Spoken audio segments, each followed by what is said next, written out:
اعوذ باللہ من الشیطان الرجیم بسم اللہ الرحمن الرحیم والذی ارسل رسولہ بالہدی ودین الحق لیظہرہ علی الدین کلہ ولو کرہ المشرکون۔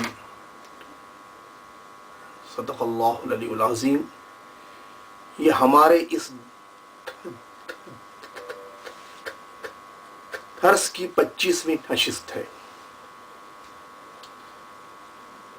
نہیں بلکہ 24ویں نشست ہے۔ فریضہ اظہار دین حق کے لیے جو باتیں رکاوٹ تھی اس کو ہم نے مختلف نشستوں میں واضح کیا۔ اب آج ہماری یہ نشست نمبر 24 ہے، یہ 24ویں نشست ہے۔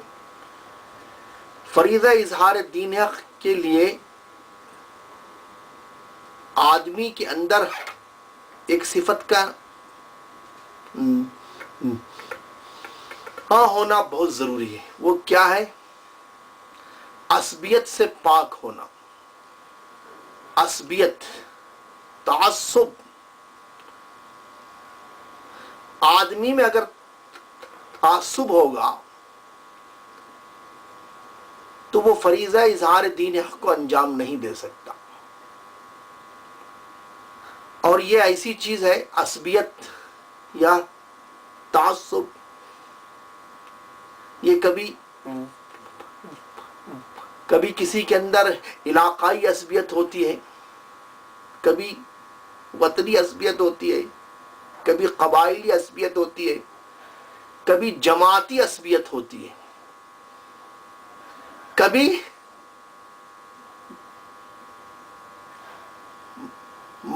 مسلکی عصبیت ہوتی ہے، مسلک کی عصبیت۔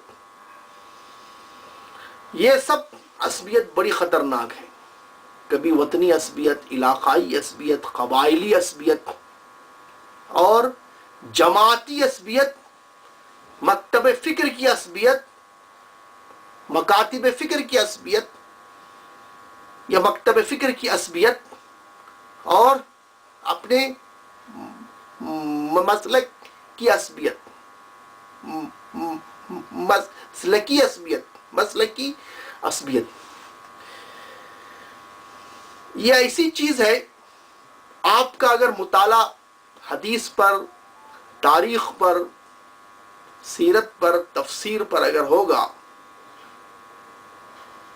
سیرت لکھنے والوں میں، تفسیر لکھنے والے، حدیث لکھنے والے، علمان الحفیظ، عصبیت سے بہت کم لوگ محفوظ ہیں۔ تعصب،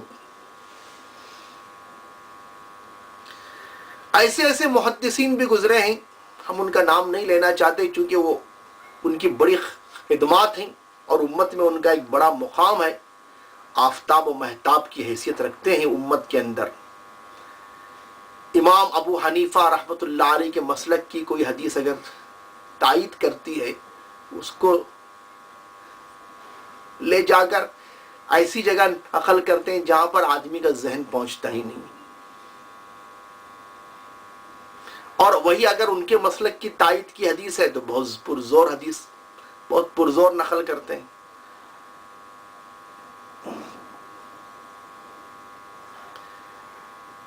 98 میں حج کو جانے کا جب اتفاق ہوا تھا تو بئر زمزم کے پاس مسجد حرام میں عربی خطبے ہوتے تھے امام احمد بن حنبل رحمۃ اللہ علیہ کے مسلک پر، وہاں پر بیانات ہوتے تھے۔ اور عمرہ گیٹ کے پاس حنفی مسلک کے تحت یہ کہ اردو زبان کے اندر بیان ہوتا تھا۔ مولانا محمد مکی صاحب اردو زبان میں بیان کرتے تھے اور عشاء کے بعد مسئلے مسائل بولتے تھے۔ تو ہم لوگ کبھی اردو بیان میں کبھی ہم بیٹھ جاتے تو کبھی عربی بیان میں بیٹھتے۔ اگر کوئی بات جس کی اجازت امام ابو حنیفہ رحمۃ اللہ علیہ دے رہے ہوں اور امام احمد ابن حنبل اس کی اجازت نہیں دے رہے ہوں، اور دونوں چیز کی حدیث نہیں ہے، یعنی دونوں کے پاس حدیث نہ ہو، یعنی امام احمد ابن حنبل کے پاس بھی حدیث نہیں ہے اور ابو حنیفہ رحمۃ اللہ علیہ کے پاس بھی حدیث نہیں ہے، لیکن ابو حنیفہ اس کو جائز بول رہے ہیں اور امام احمد ابن حنبل اگر ناجائز بول رہے ہیں تو فوراً جب کوئی سوال کیا جاتا تو کہتے ما ثبت عن النبی صلی اللہ علیہ وسلم، یہ چیز نبی کریم صلی اللہ علیہ وسلم سے ثابت نہیں ہے، کیونکہ وہ بیان کرنے والے حنبلی مسلک کے تھے، فوراً زور سے بولتے ما ثبت عن النبی صلی اللہ علیہ وسلم۔ اور اگر کوئی بات امام احمد بن حنبل اس کی اجازت دے رہے ہوں، امام ابو حنیفہ اس کی اجازت نہیں دے رہے ہوں اور دونوں کے پاس حدیث نہ ہو، تو وہ کہتے لا باس، کوئی حرج نہیں۔ وہی لا باس ابو حنیفہ کے مسلک پر نہیں کہہ سکتے۔ تو یہ ہوتا ہے آدمی کا مسلکی تعصب۔ اس دور کے لوگ بھی ہی نہیں، تاریخ اس پر گواہ ہے، بڑے بڑے محدثین اس کے اندر مبتلا ہیں، اپنی اپنی کتابوں میں شیعوں کی روایت لیا ہے، مروان ابن حکم کی روایت لیا ہے، اور ابو حنیفہ رحمۃ اللہ علیہ کا جب نام آتا ہے تو قال بعض الناس کہہ کے گزر جاتے ہیں۔ ایک مشہور آدمی کے لیے قال بعض الناس کہنا، لیکن بہرحال اللہ جزائے خیر دے، بعد ایسے بھی لوگ ہیں جو بہت راہ اعتدال پر ہیں، اگرچہ وہ مسلک کے اعتبار سے کسی مسلک کی بھی رہے لیکن وسیع القلب رہتے ہیں اور امانت و دیانت کا دامن ہاتھ سے نہیں چھوڑتے۔ جیسے علامہ شمس الدین ذہبی رحمۃ اللہ علیہ، اللہ ان کی خبر کو نور سے بھر دے، ویسے جو محدثین عصبیت کا شکار ہوئے، ہم ان کے لیے بھی دعائے مغفرت کرتے ہیں، اللہ ان کی بھی خبر کو نور سے بھر دے۔ مگر بتلانا ہم یہ چاہتے ہیں کہ عصبیت ایک بڑی خطرناک چیز ہے۔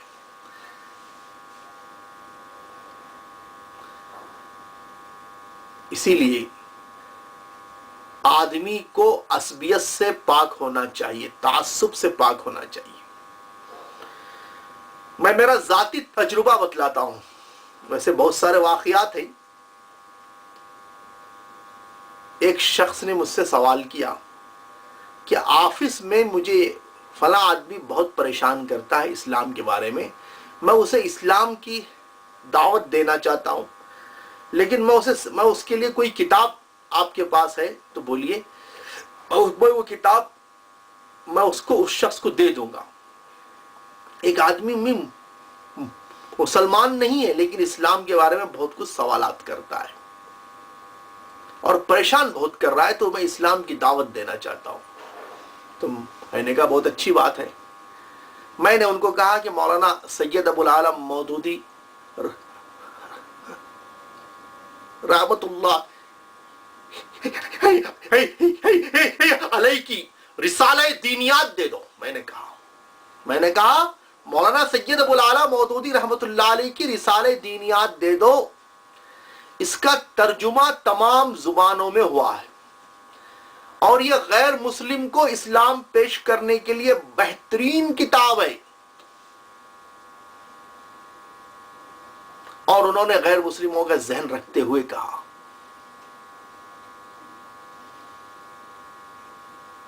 خیر واقعہ لمبا ہے، ان سے لمبی گفتگو ہوئی۔ پھر کچھ ماہ کے بعد جب میں نے ان کو پوچھا کہ کیا آپ نے اس شخص کو رسالہ دینیات دیا ہے، تو انہوں نے کہا نہیں، میں ابھی تک نہیں دیا۔ تو کہنے کا مطلب ہے کہ آدمی کے اندر عصبیت جب رہتی ہے تو ایک آدمی کا غیر مسلم رہنا اسے گوارا ہوتا ہے، لیکن مولانا مودودی کی کتاب دینا اسے گوارا نہیں ہے، محض اس وجہ سے کہ جماعتی عصبیت کے مولانا مودودی ان کی جماعت سے تعلق نہیں رکھتے۔ یہ ہوتا ہے آدمی کی عصبیت کا حال، کہ ایک آدمی کا غیر مسلم رہنا آدمی کو گوارا ہوتا ہے، مولانا مودودی رحمۃ اللہ علیہ کی کتاب دینا اسے گوارا نہیں ہے، چونکہ مولانا مودودی رحمۃ اللہ علیہ اس کی جماعت سے تعلق نہیں رکھتے۔ ہمارے ایک دوست مولانا احمد سراج صاحب، مولانا ریاض احمد فیض آبادی کے فرزند ارجمن ہیں۔ آپ کے والد نے ریاض العلوم ہبلی میں قائم کیا ہے، جو پہلے سے انجمن درس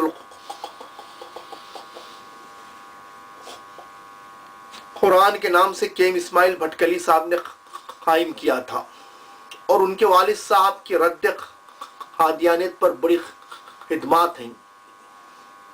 مولانا احمد سراج صاحب جو ہمارے بہت خاص الخاص دوست ہیں، ایک بہت بڑے عالم جو اللہ کے پاس چلے گئے، اللہ ان کی مغفرت فرمائے،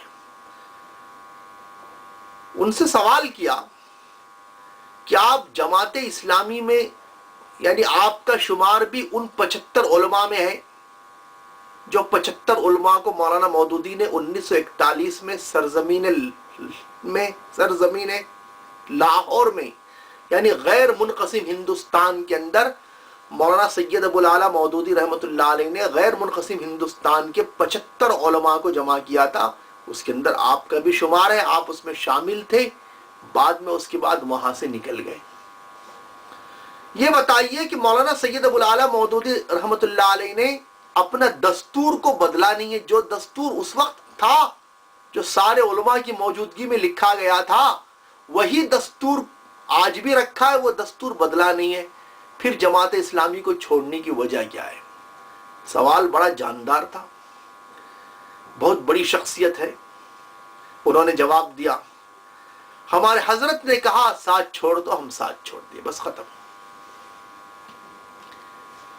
یہ کوئی جواب نہیں ہے کہ ہمارے حضرت بول دیے ہم نے تو ہم نے، اس لیے کہ حضرت مولانا الیاس صاحب رحمۃ اللہ علیہ سے کسی نے یہ بھی کہا، چونکہ آپ حضرت گنگوہی رحمۃ اللہ علیہ کے مرید ہیں آپ، تو کہا آپ جو کام کر رہے ہیں، شیخ آپ کے شیخ نے یہ کام نہیں کیا۔ تو حضرت مولانا الیاس صاحب رحمۃ اللہ علیہ نے کہا، شیخ شیخ ہوتا ہے، کوئی خدا نہیں ہوتا۔ شیخ ہے میرا، یعنی حضرت گنگوہی میرے شیخ ہے، خدا نہیں ہے۔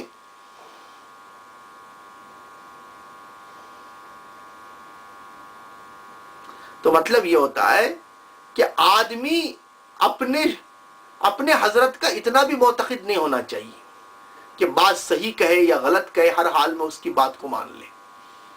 استاذ ہو یا کوئی اور شخصیت ہو یا کسی کو اپنا شیخ مانا ہو، بہرحال اگر کوئی بات ان کی غلط ہے کتاب و سنت کی روشنی میں تو اختلاف کرنا چاہیے۔ ہم تو یعنی ایک زمانہ وہ بھی تھا علماء دیوبند کے اندر، حضرت مولانا رشید احمد گنگوہی رحمۃ اللہ علیہ جیسے شخصیت نے حاجی امداد اللہ مہاجر مکی رحمۃ اللہ علیہ کو شیخ مانا، لیکن جب ان کا ہفت مسئلہ آیا کتاب تو کہا حمام میں جھونک دو۔ کہا یہ حضرت یہ آپ کے شیخ کی کتاب ہے، کہا اس معاملے میں ہم نے ان کو شیخ مانا ہی نہیں ہے، ہم نے کسی اور چیز میں شیخ مانا ہے۔ خود مولانا اشرف علی تھانوی رحمۃ اللہ علیہ نے الکلمۃ الحق کے اندر یہ بات لکھی ہے، یہ ان کا ایک نایاب ملفوظ ہے کہ اپنے شیخ کا عمل ایک یا دو بار اگر شریعت کے خلاف دیکھے تو تعویل کرے، تیسری بار دیکھے تو تعویل نہ کرے۔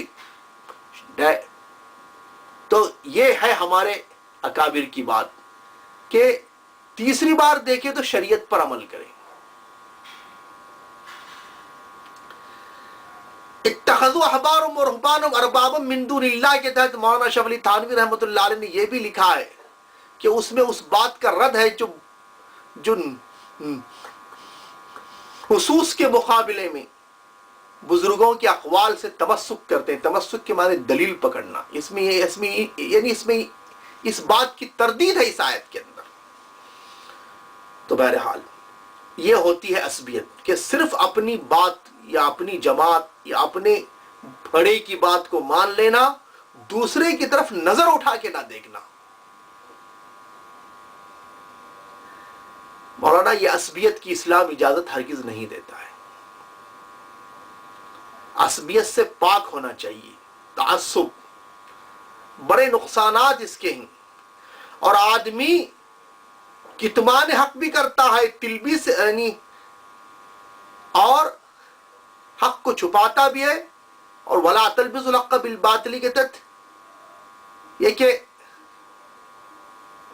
تلبیس حق بھی کرتا ہے، حق اور الہاد اور زخرف القول کے اندر مبتلا ہو جاتا ہے. علمان الحفیظ. اور حق بات کو چھپاتا ہے. کتمان حق اور کتمان علم یہ سب اس کے اندر صفت ہوتی ہے. آپ کو اگر ڈاکٹر ذاکر نائک سے اختلاف ہے، ٹھیک ہے، ہم کو بھی ڈاکٹر ذاکر نائک سے اختلاف ہے، ان کی فقہی مسائل کے معاملے میں اختلاف ہے ہم سے، ہم ان سے، چونکہ وہ فقہ تفسیر حدیث کے ماہر نہیں ہیں. یہ بات تو ہم نے باقاعدہ IRF کے اندر کہنے کے لیے 2-3 بار گئے.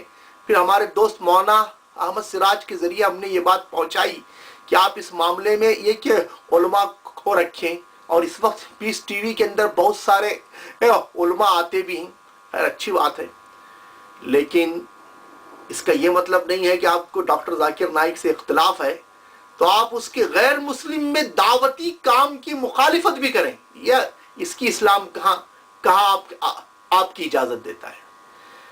آپ اگر اختلاف کر رہے ہیں تو ان کی اچھائی کا اعتراف کر کے اختلاف کیجیے.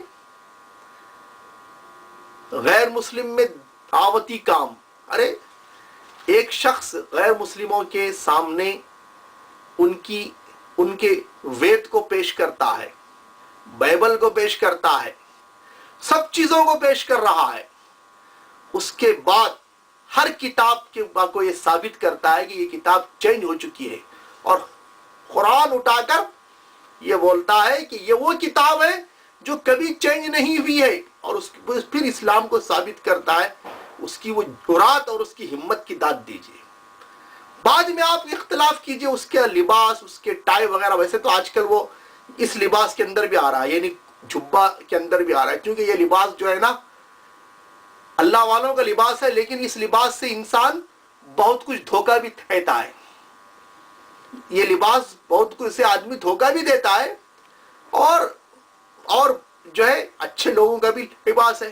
لیکن اگر کوئی یہ لباس کو سنت سمجھتا ہے تو سنت تو کوئی لباس نہیں. اور حضور صلی اللہ علیہ وسلم نے اسلام کو اگر لباس میں محدود کر دیا ہوتا تو اسلام عالمی سطح پر نہیں پہنچتا. حضور صلی اللہ علیہ وسلم نے ایک جملہ ارشاد فرمایا، البسوا ما لم یخالط اسراف ولا مخیلہ، کہ ایسا لباس پہنو جس میں فضول خرچی نہ اور تکبر نہ جھلکے. بس. تو بہرحال آپ کو ڈاکٹر ذاکر نائک سے اختلاف ہے تو کم سے کم اچھی چیز کا اعتراف کرتے ہوئے تو کیجیے. کم سے کم ہم کو وہ علماء پر مطلب ہے کہ حیرت ہوتی ہے جو اس بات کو جانتے ہیں کہ اللہ کے رسول صلی اللہ علیہ وسلم نے جنگ خیبر میں حضرت علی رضی اللہ تعالیٰ عنہ کو بھیجا فتح کرنے کے لیے. اس وقت آپ نے ایک جملہ فرمایا، فدعوہم الی الاسلام، ان کو اسلام کی طرف بلانا. اور آپ نے فرمایا آپ نے فرمایا، قسم کھا کے فرمایا، ایک آدمی کا مسلمان ہونا میرے نزدیک 100 سرخ اونٹ مال غنیمت کے حاصل کرنے سے بہتر ہے. یہی جو بات ہے جو کل کی نشست پہ میں نے کہا، اسلام دعوت خیر و صلاح ہے، پہلے ملک گیری دوسرا مقصد ہے. آپ صلی اللہ علیہ وسلم نے ارشاد فرمایا کہ ایک آدمی کا مسلمان ہونا میرے نزدیک 100 سرخ اونٹ مال غنیمت کے حاصل کرنے سے بہتر ہے. اس حدیث کی روشنی میں کم سے کم ڈاکٹر ذاکر نائک کے کام کو سراہیے، جبکہ ایمان والا ہے، عقیدہ اس کا صحیح ہے، آپ کے مسلک کو نہ مانتا ہو، ٹھیک ہے. اور غلطیاں، ہم اس کو غلطیوں سے مبرہ نہیں کہتے، جن باتوں سے اختلاف رکھنا ہے اختلاف کیجئے، لیکن اچھائی کو سراہتے ہوئے تو اچھائی کو سرائیے. کم سے کم غیر مسلم میں اس کے دعوتی کام کو سراہتے ہوئے اختلاف کیجئے. تو بہرحال ایک آدمی یعنی فریض ہے اظہار دین حق کو انجام دینے کے لیے عصبیت سے پاک ہونا ضروری ہے. ایک آدمی سے آپ اختلاف کرتے ہیں لیکن اس کے اچھائی کام کو سراہتے ہوئے. آپ کو مولانا مودودی رحمۃ اللہ علیہ سے اختلاف کیجئے، ٹھیک ہے، حق ہے آپ کو. ان کے بعض عبارات سے اختلاف کرنے کا حق بھی ہے. فریضہ اقامت دین اس فرض وہ آپ کا فرض منصبی ہے. ڈاکٹر علامہ اقبال، آپ ان سے اختلاف کر سکتے ہیں لیکن ان کی فکر اسلامی اس سے آپ اختلاف نہیں کر سکتے کہ وہ شخص جس نے اسلام کو ایسے انداز میں پیش کیا ہے کہ جو مغربی تہذیب کے اندر ڈوبا اور مغربی تہذیب میں ڈوبتا چلا گیا اور اسلام میں اتنا ہی نکرتا چلا گیا. خود علامہ اقبال نے کہا مسلمان کو مسلمان کر دیا طوفان مغرب نے، تلا تم ہائے دریا ہی سے ہے گوہر کی سیرابی. یعنی یہ وہ شخص جو مغربی تہذیب میں ڈوب کر اسلام کو پیش کیا، اسلام کو نکھارا اور اسلام کے اندر وہ خود نکھرتا چلا گیا. اور تو بہرحال ایسے لوگ جو بہت بڑے لوگ تھے، آپ کسی سے اختلاف کر سکتے ہیں. اختلاف سے آپ کو اختلاف الگ چیز ہے، مخالفت الگ چیز ہے. عصبیت سے پاک ہونا ضروری ہے، ورنہ آدمی کے اندر عصبیت ہوگی تو کیا ہوگا؟ اپنا شہتیر نظر نہیں آئے گا اور دوسرے کا تنکا نظر آئے گا. تو بہرحال آدمی کے اندر عصبیت اگر ہوگی تو اپنے برتن کی یعنی اپنے برتن کا بڑا جانور بھی نظر نہیں آئے گا اور دوسرے برتن کی معمولی چونٹی بھی اسے نظر آئے گی. اللہ تعالیٰ حفاظت فرمائے. بہرحال اسلام عصبیت کی اجازت نہیں دیتا ہے، تعصب کی اجازت نہیں دیتا ہے. عبداللہ ابن سلام رضی اللہ تعالیٰ عنہ جب ایمان لائے، یعنی پہلے سے مسلمان تھے، اس لیے کہ کلام پاک نے ان لوگوں کو جو اس سے پہلے انبیاء علیہ السلام پر ایمان لا کر اللہ کے رسول صلی اللہ علیہ وسلم پر ایمان لاتے ہیں، تو ان کے بارے میں کلام پاک میں یہ ارشاد اولئک یؤتون اجرهم مرتین بما صبروا، ان کو اللہ تعالیٰ ڈبل ثواب دے گا. تو یہ پہلے سے مسلمان تھے، اللہ کے رسول صلی اللہ علیہ وسلم کے ہاتھ پر بھی اسلام قبول کیا. یعنی یوں سمجھ لیجئے تجدید ایمان کر لیا یا تجدید اسلام کیا یا اسلام کی تائید کر دی، کچھ بھی کی. آپ نے کہا اللہ کے رسول صلی اللہ علیہ وسلم سے ابھی میرے اسلام لانے کا علم جو ہے میری قوم کو نہیں ہے، تو بلا کر یہ بات دریافت کیجئے، میرے بارے میں آپ بلا کر دریافت کیجئے. اس لیے کہ قوم یہود یہ وہ قوم ہے جو بہتان تراشی کے اندر بہت مشہور ہے. حضور صلی اللہ علیہ وسلم نے ان کو بلایا اور بلا کر کہا کہ تم لوگ تورات میں پڑھ چکے ہو میں اللہ کا رسول ہوں، تم مجھ پر ایمان کیوں نہیں لاتے؟ تو انہوں نے کہا ہمیں یہ کیسے پتا کہ وہ اللہ کے رسول آپ ہی ہیں. یہ ان کی جو ان کا جو جواب تھا وہ غلط جواب تھا. اللہ کے رسول صلی اللہ علیہ وسلم نے ان سے پوچھا اچھا عبداللہ بن سلام اگر ایمان لائے تو تم کیا کرو گے؟ کہا کہ وہ ایمان لا ہی نہیں سکتا. اتنے میں عبداللہ ابن سلام رضی اللہ تعالیٰ عنہ اچھا ان سے پہلے حضور صلی اللہ علیہ وسلم نے عبداللہ ابن سلام کے بارے میں پوچھا کہ وہ عبداللہ ابن سلام کیسا آدمی ہے؟ تو کہا بہت اچھا آدمی ہے، ہمارے قوم میں اس کی بڑی عزت ہے. وہ اگر ایمان لائے تو تم کیا کرو گے؟ کہا کہ وہ ایمان لا ہی نہیں سکتا. تو اللہ کے رسول صلی اللہ علیہ وسلم کی یہ یہود کے ساتھ گفتگو ہو رہی تھی. عبداللہ ابن سلام رضی اللہ تعالیٰ عنہ کلمہ شہادت پڑھتے ہوئے باہر تشریف لاتے ہیں اور کہتے ہیں کہ اے یہودی بھائیوں، یہ وہی نبی ہیں جن کا ہمیں انتظار تھا، اسلام لے آؤ. تو فوراً وہی لوگ اسی مجلس میں کہتے ہیں یہ بدترین آدمی ہے، بدترین آدمی کا بیٹا ہے، جس کی ابھی تک تعریف ہو رہی تھی اب اس کی برائی ہے. یہ ہوتا ہے عصبیت کا حال کہ آدمی کے آنکھوں پر پردہ پڑ جاتا ہے. اندھی تقلید کا پردہ پڑ جاتا ہے، کتمان حق کا پردہ پڑتا ہے۔ اسلام ہم کو اس کی اجازت نہیں دیتا۔ یہ ایک مشہور واقعہ ہے، اللہ کے رسول صلی اللہ علیہ وسلم کے پاس مسلمانوں کی ایک جماعت نے آ کر جھوٹ بولا کہ ایک مسلمان نے چوری کی، ایک یہودی کا نام ڈالا، اور سارے اور اس وقت جو لوگ آ کر حضور صلی اللہ علیہ وسلم کے پاس یہ بات کہے وہ جانتے بوجھتے انہوں نے یہ بات کہی، تو اللہ تعالیٰ نے اور ان قریب حضور صلی اللہ علیہ وسلم فیصلہ کر ڈالتے تھے، اللہ تعالیٰ نے سورۃ نساء میں 2 رکوع اتارا اور پوری حقیقت کو بتلایا کہ انا انزلنا الیک الکتاب بالحق لتحکم بین الناس بما اراک اللہ ولا تکن للخائنین قسیما۔ آپ محض اس وجہ سے کہ یہ آپ کے آدمی ہیں، آپ ان کے فریق مت بنیے، آپ حق کے مطابق فیصلہ کیجئے جو اللہ نے آپ کو بتلایا ہے۔ اور فرمایا ولولا فضل اللہ علیک ورحمتہ لہمت طائفۃ منہم ان یضلوک وما یضلون الا بانفسہم وما یضرونک من شیء وانزل اللہ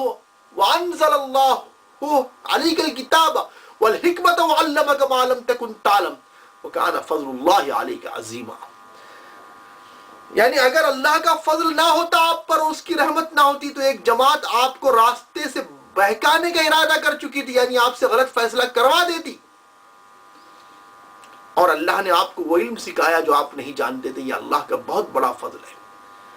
تو یہ پورے 2 رکوع میں جیسے بہت ساری باتیں کہی گئی، ویسے یہ بات بھی کہی گئی کہ صرف مسلمان ہونے کی وجہ سے اس کے حق میں جا کر اللہ کے رسول کی عدالت میں غلط گواہی مت دو، حق کی گواہی دو۔ ولو علی انفسکم یا ایھا الذین آمنوا کونوا قوامین للہ شہداء بالقسط یا ایھا الذین آمنوا کونوا قوامین بالقسط شہداء للہ، اے ایمان والو حق کی گواہی دو اگرچہ تمہارے خلاف کیوں نہ ہو۔ تو یہ رکوع بتلاتا ہے ہم کو کہ عصبیت سے روکتا ہے، کہ صرف محض اس وجہ سے کہ مسلمان ہے اس بنیاد پر آپ حق کی یعنی آپ اس کا سپورٹ نہیں کر سکتے۔ تو بہرحال فریضہ اظہار دین حق کے لیے بہت ضروری ہے کہ آدمی عصبیت سے پاک ہو جائے۔ عصبیت سے پاک ہوگا تو اس وقت وہ صحیح بات کیا ہے، چاہے وہ اپنی کسی پارٹی سے وابستہ ہو، کسی جماعت سے وابستہ ہو، کسی مکتب فکر سے وابستہ ہو، حق بات اگر کہنے کا مزاج ہوگا تو انشاءاللہ اللہ تعالیٰ اس کو عزت دیں گے، چاہے دنیا میں اس کو وہ مقام نہ ملے، اس لیے کہ اللہ کے رسول صلی اللہ علیہ وسلم کی حدیث ہے کہ قرب قیامت کی بہت ساری علامات میں سے ایک علامت یہ بھی تو ہے نا، کثرت الجہل، جہالت کی کثرت ہوگی۔ تو اللہ کے رسول صلی اللہ علیہ وسلم کی بات کا تو انکار نہیں کر سکتے، اللہ کی نبی کی بات تو ہونی ہے۔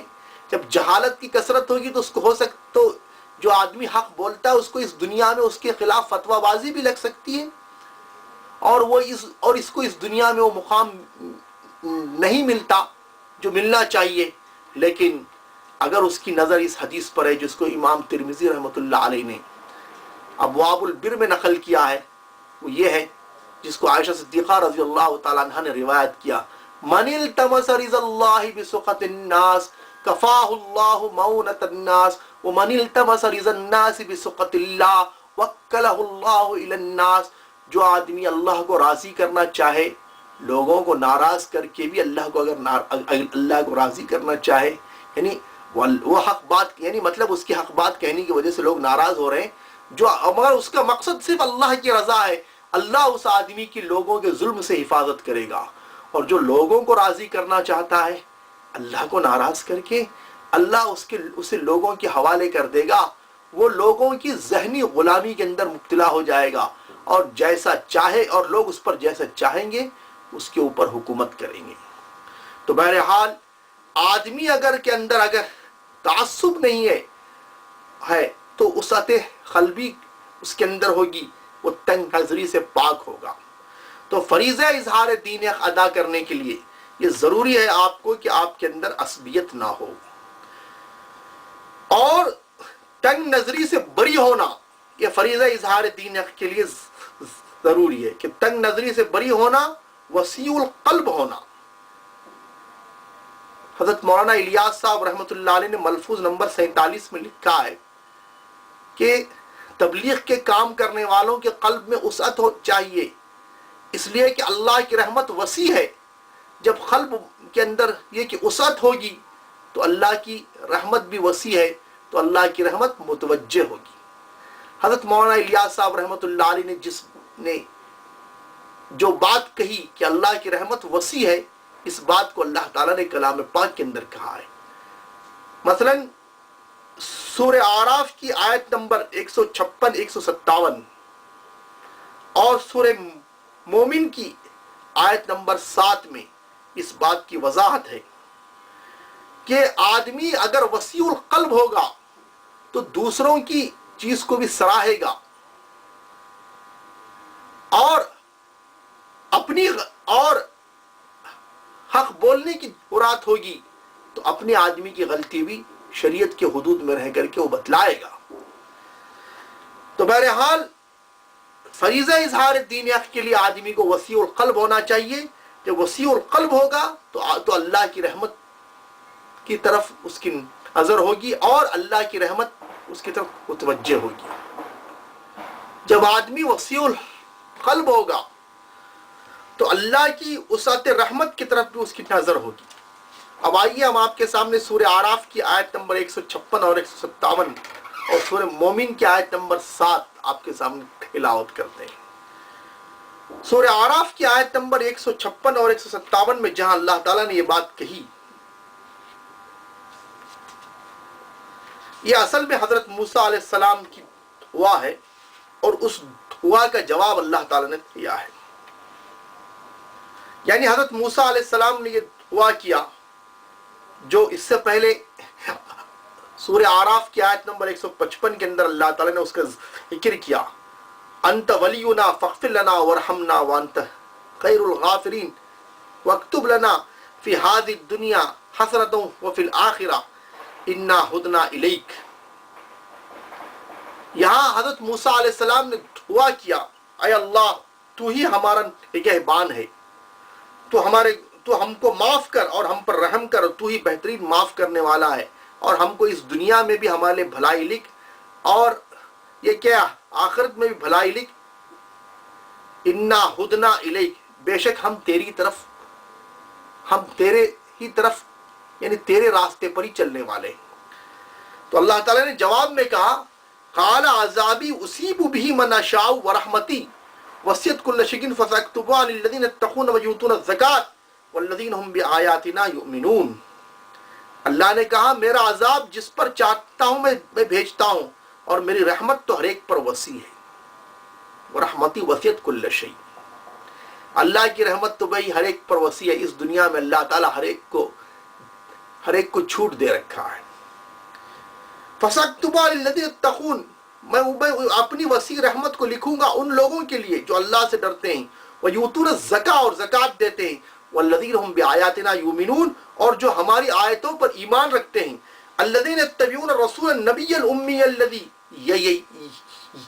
يَجِدُونَهُ مَكْتُوبًا عِندَهُمْ فِي التَّوْرَاةِ وَالْإِنجِيلِ، جو پیروی کرتے ہیں اس رسول کی جو نبی ہے، امی ہے، جس کے اوصاف کو یہ لوگ لکھا ہوا تورات اور انجیل میں پاتے ہیں. یامرہم بالمعروف وینہاہم عن المنکر، وہ رسول ان کو نیکی کا حکم دیتا ہے اور برائی سے روکتا ہے. ویحل لہم الطیبات ویحرم علیہم الخبائث، ان کے لیے پاکیزہ چیزوں کو وہ یہ کہ حلال قرار دیتا ہے اور ناپاک چیزوں کو وہ حرام قرار دیتا ہے. وَيَضَعُ عَنْهُمْ إِصْرَهُمْ وَالْأَغْلَالَ الَّتِي كَانَتْ عَلَيْهِمْ، اور ان پر سے بوجھ اور بندش کو ہٹاتا ہے جس کے اوپر وہ ہیں. فَالَّذِينَ آمَنُوا بِهِ، پس جو لوگ اس پر ایمان لائے، وَعَزَّرُوهُ اور اس کی تائید کیا، وَنَصَرُوهُ یعنی وَعَزَّرُوهُ اور اس کو مضبوط کیا، وَنَصَرُوهُ اور اس کی مدد کیا، وَاتَّبَعُوا النُّورَ الَّذِي أُنزِلَ مَعَهُ اور اس نور کے پیچھے چلا جو ان کے ساتھ اتارا گیا یعنی اسلام. اولئک هم المفلحون، یہی لوگ کامیاب ہیں. تو معلوم ہوا اللہ کی رحمت وسیع ہے. جب اللہ کی رحمت وسیع ہے تو آدمی اگر وسیع القلب ہوگا تو اللہ کی وسیع رحمت بھی اس کی طرف متوجہ ہوگی. اور اسی طرح سورہ مومن سورہ مومن کی آیت نمبر 7 میں جہاں فرشتوں کی ہوا ہے، اس کے اندر بھی اللہ تعالیٰ کی رحمت کا اللہ تعالیٰ کی وسیع رحمت کا ذکر ہے. الذین یحملون العرش ومن حولہ یسبحون بحمد ربہم ویؤمنون بہ ویستغفرون للذین آمنوا ربنا وسعت كل شيء رحمة وعلما فاغفر للذین تابوا واتبعوا سبیلک وقهم عذاب الجحیم. یعنی فرشتے، یعنی وہ فرشتے جو عرش کو اٹھائے ہوئے ہیں، جو عرش کے ارد گرد ہیں، وہ اپنے رب کی تعریف بیان کرتے ہیں اور اس پر ایمان رکھتے ہیں اور استغفار کرتے ہیں ان لوگوں کے لیے جو ایمان لائے. اور اے اللہ تو اپنے ہر چیز پر اپنے رحمت کو وسیع کر اور اپنے علم کو وسیع کر، بس ان لوگوں کو معاف کر جنہوں نے توبہ کیا اور تیرے راستے کی پیروی کیا اور ان کو جہنم کے عذاب سے بچا. یہ دونوں آیتیں ہم نے اس لیے پیش کی کہ حضرت مولانا الیاس ایک تو یہ اللہ تعالیٰ کی رحمت کے وسیع ہونے کو بتلا رہی ہے. اسی کو ملفوظ نمبر 47 کے اندر مولانا الیاس صاحب رحمۃ اللہ علیہ نے کہا کہ تبلیغ کے کام کرنے والوں کے قلب کے اندر وسعت ہونی چاہیے. جب قلب کے اندر وسعت ہوگی تو اللہ کی رحمت بڑی وسیع ہے، اس کی طرف بھی تو اللہ کی رحمت متوجہ ہوگی. اب اس پر کہاں تک عمل ہو رہا ہے وہ آپ دیکھیے کہ ایک آدمی آپ کی جماعت سے یا نہج نظام الدین سے وابستہ ہے تو آپ اسے کس نظر سے دیکھتے ہیں، اور جو آدمی نہج نظام الدین سے وابستہ نہیں ہے لیکن وہ صحیح کام کر رہا ہے تو اس کو آپ کتنا برداشت کرتے ہیں وہ آپ کا کام ہے. بہرحال عصبیت سے پاک ہونا اور تنگ نظری سے بری ہونا، وسیع القلب ہونا، یہ جو ہے فریضہ اظہار دین حق کے لیے ضروری ہے. ایک بات کی اور وضاحت کر دیتا ہوں. وسیع القلب کا جو لفظ ہم بار بار بول رہے ہیں، یہ کہ آدمی مومن کے قلب کے اندر وسعت چاہیے، لیکن وسعت قلبی کا یہ معنی نہیں ہے کہ منکرات سے سمجھوتا، کہ آپ اتنے وسیع القلب بن گئے کہ اس کے منکر سے بھی سمجھوتا کر رہے ہیں. وہ اگر شرک کی کر رہا ہے آپ اس سے بھی سمجھوتا کر رہے ہیں، وہ اگر کفر کر رہا ہے آپ اس سے بھی سمجھوتا کر رہے ہیں، وہ اگر ہڈی کی کمائی کھاتا ہے یعنی سود کھاتا ہے آپ اس سے بھی سمجھوتا کر رہے ہیں.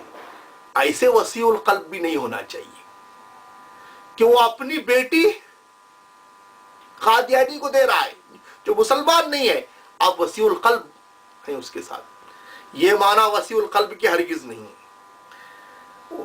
وسیع القلب کے معنی یہ ہے کہ شریعت کے حدود میں رہتے ہوئے شریعت کی اگر گنجائش دے رہی ہے تو آپ اس کے صحیح کام کی تائید کریں، اور جن باتوں سے اختلاف رکھنا ہے اختلاف کی حد تک اختلاف رکھیں، اختلاف مخالفت کی شکل نہ ہو اور آپ کے اندر عصبیت نہ ہو، آپ کے اندر تنگ نظری نہ ہو.